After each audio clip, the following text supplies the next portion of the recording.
Ride on in Majesty. What would Palm Sunday be without singing this classic song? It was written by Henry H. Millman, and he was educated in Oxford, and he became a professor of poetry. And his works were published finally in 3 volumes in 1839. It was in 1820 that he wrote Ride On in Majesty. And then 7 years later, it was put to a tune called Winchester New. And this was the most well-known tune for this song. But along the way, I have counted at least 6 different tunes penned to this song.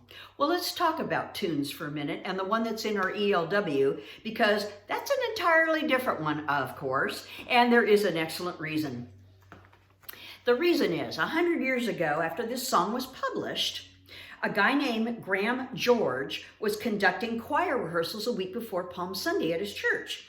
And it struck him as they was singing the typical tune, it was just a little too happy.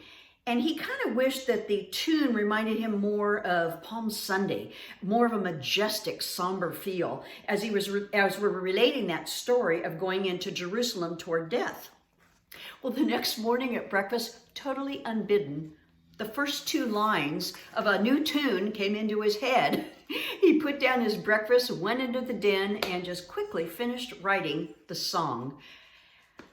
The tune's interesting because it's written with phrasing and breathing in mind. Well, there's a choir director for you. The song is published and meant to be sung in unison. Unison singing gives it a really great power. Ride on in Majesty. Ride on.